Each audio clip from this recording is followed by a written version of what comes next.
All right, Shalom.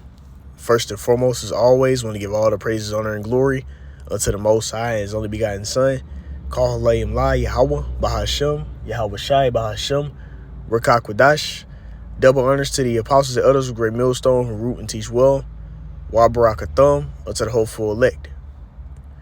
All right, now today through the Spirit, we're going to go into a video entitled "The Visions Are Speaking," or ultimately, really the prophecies. I'm going to name it "The Prophecies Are Speaking." Because when you go into this word vision right here in Habakkuk, the second chapter, Habakkuk, the second chapter. All right, that word vision right here. All right, the word is chazan or kasawan. Kasawan, all right? And it says vision, oracle, prophecy, divine communication. Vision as title of book of prophecy. You see, so ultimately the prophecies, the oracles. You see? Let's get that word oracle real fast. A prophet or authority, a response or message given by oracle. It says a priest acting as a medium through whom an advice prophecy was sought. You see? Sought from the God. So ultimately like a messenger from the somebody giving a message from the heavens. All right? So the messages from the heavens is speaking. Now let's read it right here. This is Habakkuk chapter 2 and verse 3. For the vision is yet for an appointed time. Vision, we just went to that word chazawan. All right, chazawan, which is the prophecies. It says, but at the end it shall speak. So what's the end? The time we're in right now. You see? What priest can you go to prove that? Let's go here. Because what marked the ending time was when Yahweh Shai came on the scene. It's Hebrews chapter 1 and verse 2. And it reads, matter of fact, I'll get verse 1 and 2 for edification. This is Hebrews chapter 1 and verse 1 and verse 2. Yahweh Bashem Yahweh Shai, who at sundry times and in diverse manners spake in times past unto the fathers by the prophets. You see, in many different ways he spoke by the prophets. You see, all these different ages, all these different rulerships and dominions. The prophets were always here. What does it say though? Verse 2. It says, hath in these last days spoken unto us by his Son, whom he appointed heir of all things, by whom also he made all the worlds. You see? So that proves to you that we're in the last times while the Messiah is on the scene. You see? The final days. Let's read it, NLT, Hebrews 1 and 2 NLT. It says, and now in these final days, he has spoken to us through his Son. Right? It says, Yahweh Bashem Shah promised everything to the Son as an inheritance. And through the Son, he created the universe. He created everything. Everything. All right? So now let's go back here. This is Habakkuk chapter 2 and verse 3. For the vision is yet for an appointed time, but at the end it shall speak. We're in the end right now. The end started when Yahweh Shai came on the scene. It says, and not lie. You see, it's gonna come to pass. It says, though it tarry, wait for it, because it will surely come, it will not tarry. You see, because it seems like it's delayed, but it's not delayed. It's just that the allotted time for the Heavenly Father to have it set up hasn't came to pass yet. But right now, we're in the time period of the Lord making these things come to pass. He's speeding these prophecies up. There's literally war everywhere. You have the Iranians. Okay. They're attacking different ports and they're in war with U.S. Okay. Yeah, the Houthis, which are backed by the Iranians. You see, you got all the stuff going on in the Gaza Strip with Israelis. Okay. You have the Russia and Ukraine war. All right. You have all types of woes going out everywhere, and everybody's choosing their side for this next world war. That's one of the end time prophecies, World War III. You see? And it seemed like it was delayed. Like, oh, there ain't gonna be no war. They're gonna do a peace treaty. It ain't been no peace treaty. There ain't gonna be no peace, man. Enough has been done for World War III to happen today. But the reason why it hasn't happened yet is because the MOTB, which is the mark, has to be pushed first. And we're in the time period of that happening. They already doing trials of that charagma in the forehead, the Nura Link. You see? putting it in somebody's forehead, man. Okay, so we're in a time period of these things happening, and it's not going to get no better. It's going to get better for the men of the Lord, but for all these people that are part of this world, the prophecy states how Esau's kingdom is going to go down, man, and we're in a time period of his kingdom falling. You see all types of what is the word? Inflation. Prices going up on things, man, because it's a shortage of when it's a shortage of something, it becomes more valuable. You see, and when it becomes more valuable, that means the prices are going to go up. And it's not going to get these things that we see happening on planet Earth. It's not going to get no better for these people in this world.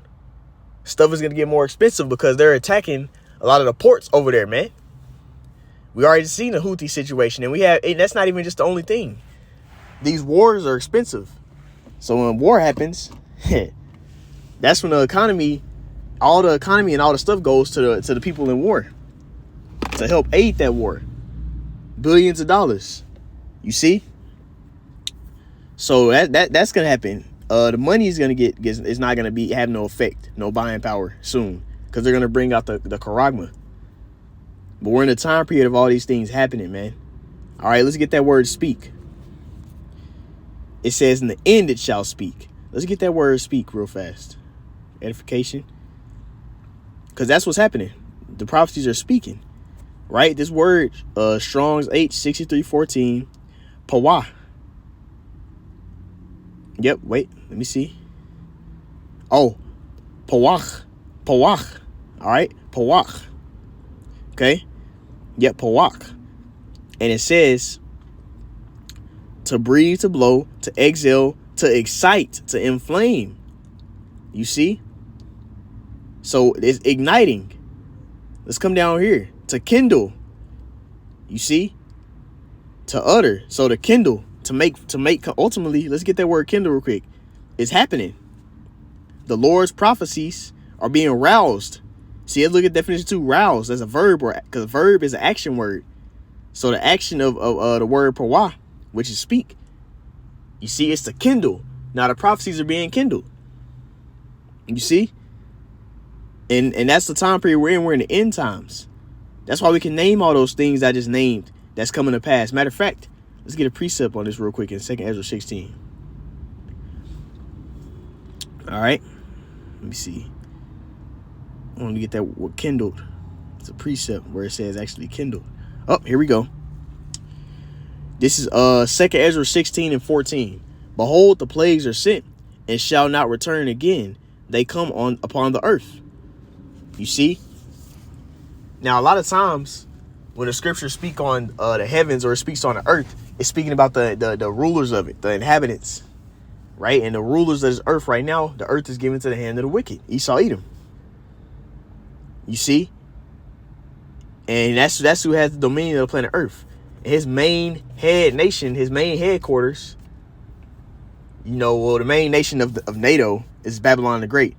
They reside out there in they out there in Britain. They in those nice places. They ain't over here in America. A lot of the elites.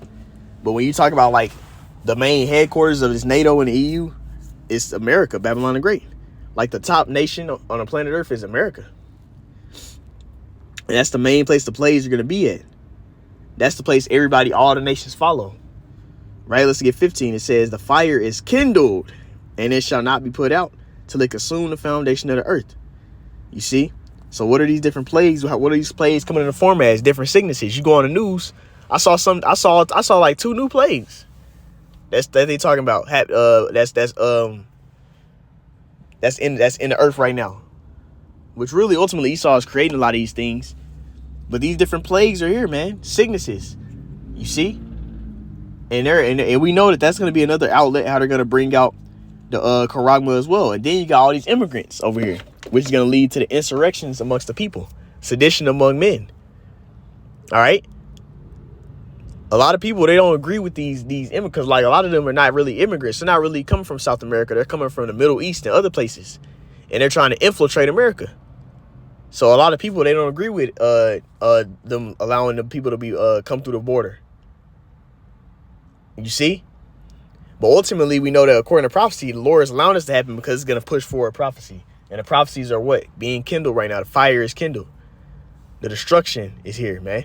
Verse 16 says, like as an arrow which is shot of a mighty archer, returning not backwards, even so the plagues that shall be sent on earth shall not return again. You see, so all these evils are not going to be turned back. All right. We're in a time of those things happening, being kindled. You see, it actually coming to pass. All right. So we're in a time period. We got to make sure we stay locked in, because the Lord is we're in the end times. This world is on this age of Esau, because that's who's ruling the earth right now. Esau's heavens, his rulership is about to be taken down, man. You see? Now I want to grab this right here. This is Isaiah 55 and verse 10. I'm going to read to verse 12. It says, for as the rain cometh down and the snow from heaven, and returneth not thither, but watereth the earth and maketh it bring forth the bud, that it may give seed to the sower and bread to the eater. So, you know, the Lord has it set up where it's naturally how the weather would happen, where the rain will come eventually, and it'll get plants the nutrients, right? And it'll get an agriculture nutrient so that agriculture can grow, right? What does it say though?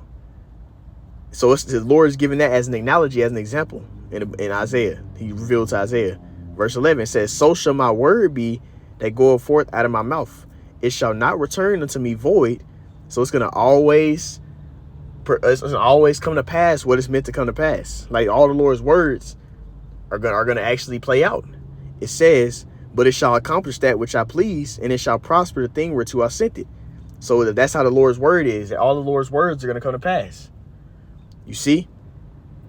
So that's what we're seeing happening now. As it spoke of in Habakkuk, the second chapter. The Lord's words are coming to pass. It's no longer being delayed. You see? So it behoove you to take heed into his word, to repent. And also, you know, speaking of myself first and foremost, us staying locked in, staying focused. See, seeing the times we're in, all the evils the Lord said that would show that it will be the end of this age are happening before he would set up his kingdom. Matter of fact, I just want to get one key point. And matter of fact, I'm being Mark 13, so I want to get it right in the point. One key point real fast. Because when you read Mark 13, and I believe it's like Luke, the 12th chapter, but I know for a fact Matthew 24 and Mark 13, when you read the Gospels, it gives those different accounts of, you know, certain men, what they were hearing from Yahushua. It's ultimately the Gospels say the same thing, but it's coming from a different perspective of another brother that had scribing for him. You see? So they said they basically heard the same message. All right. Let's see. I like the one in Matthew 24 better. Yep. We're going to get the one in Matthew 24 better, but it says the same thing, but from a different perspective. So Matthew 24, and I just want to get the point right real quick. Verse 3. All right. It says, and as he sat upon the Mount of Olives, the disciples came unto him privately. So a couple of disciples came, you see, saying, tell us, when shall these things be? And what shall be the sign of thy coming and the end of the world? So when you're going to return, when Yahushua returns, he's going to set up the kingdom, the dominion of Yahweh Bashem Yahushai. And it says the end of the world of this age. Okay. The end of the Gentiles ruling, the heathens ruling. When is Israel going to rule? That's ultimately what they were asking. And he told them, he said, all those things I named earlier, all these different evils. You look out here, it says the rumors of wars, the famines, the pestilences in the earth, the earthquakes. We're in the time period, all these things happening. Why? Because the Lord. All right, let's finish this out. We're almost done here. You see? Now I want to get this real quick, because this is basically another account of the same thing quoted in Matthew 24, and also I believe it's Luke 12. It says, now learn, Matthew, this is Mark 13 and verse 28. Now learn a parable of the fig tree. When her branch is yet tender and put it forth leaves, you know that summer is near. We can tell the seasons by the environment. You see? So that's how it is. You can tell the seasons by the environment. Whenever it's fall, you know, the leaves get all dark. It's not green no more. Kind of gets a little cooler. What does it say right here though? Verse 29. So ye in like manner, when ye shall see all these things come to pass, know that it is nigh, even at the door. It's talking about all the prophecies coming to pass. You know that the end is at the door. The end is right here at the forefront. You see? So that's that. Like we see all the things that the Yahweh Shah said will come to pass before he will return back. We're in a time period of it happening at a higher vibration than it ever did at any time of the earth. You see? So now I want to jump down right here.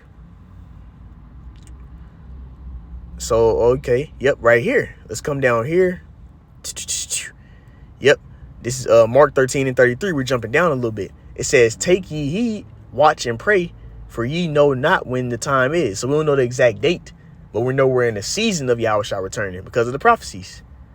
Verse 34, it says, for the Son of Man is a man taking a far journey, who left his house and gave authority to his servants and to every man his work, and commanded the porter to watch.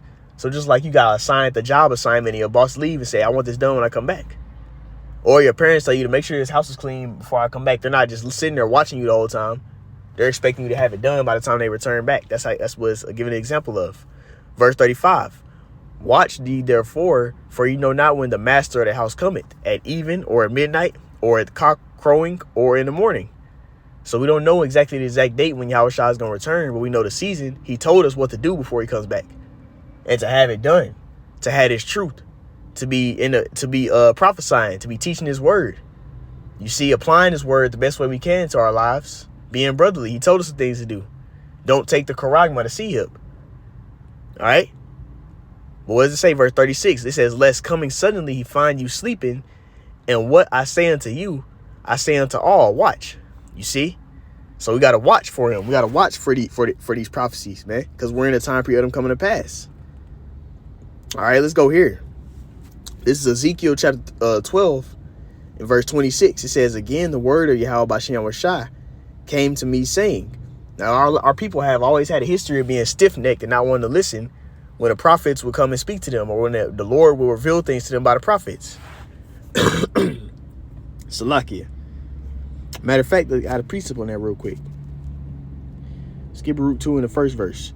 It says, root 2 in verse 1. Therefore, Yahweh Bashem Shai hath made good his word, which he pronounced against us, against our judges that judged Israel, and against our kings, and against our princes, and against the men of Israel and Judah.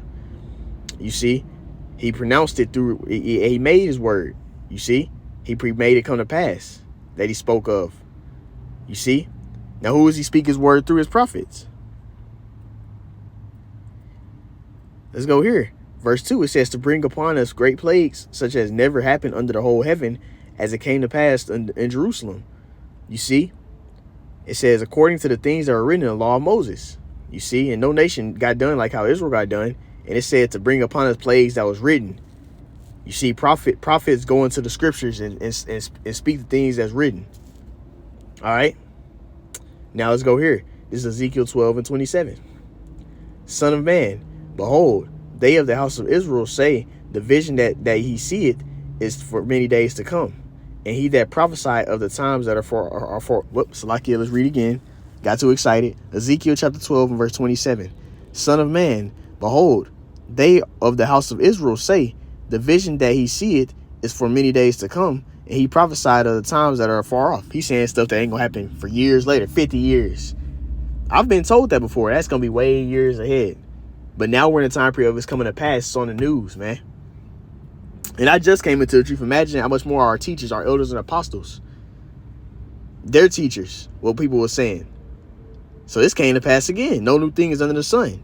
It says, verse 28, therefore thus say unto them, thus saith the Lord Yahweh Bashem Shai, there shall none of my words be prolonged any more, but the word which I have spoken shall be done, saith Yahweh Bashem Shai, man. All right. So we're in the time period of the Lord making these things come to pass. It's being brought to pass. It's no longer a saying. It's actually happening. All right. Let's go here. 2 Ezra chapter 9. And this is only the last one. Okay. In verse 1. He answered me then and said, measure thou the time diligently in itself. And when thou seest part of the signs past, which I have told thee before, so these prophecies, then shalt thou understand that it is the very same time wherein the highest will begin to visit the world which he made, man. Okay. So Yahweh Shai is getting ready to return. The Heavenly Father is going to allow Yahweh Shai to return and destroy this place and subject all these nations and set up the righteous kingdom. Verse 3, it says, therefore, when there shall be seen earthquakes and uproars of the people in the world, then shalt thou well understand that the Most High spake of those things from the days that were before thee, even from the beginning. You see, there it's prophecies. They're the visions. Verse 5, it says, for like as all that is made in the world had the beginning and an end, the end is manifest. We're in the end of this age of Esau, and it's being manifested. Okay? All right? So that's the point I want to touch to in this video. The prophecies are speaking. Because that word speak means to be kindled. You see? They're playing out. All right? So that's what we're getting ready. They're being ignited. They're being lit up. It's being sparked up. And it's only going to get more and more as time goes on, man. So we got to stay on our watch. But anyways, Abaratazah, this was edifying. I like to end it off by saying, call halal, Yahweh, Bahashim, Yahweh Shai, Bahashim, Rakakwadash, double honors to the apostles and elders, great millstone, who rule and teach well. Kwame Nasrallah, Shalom.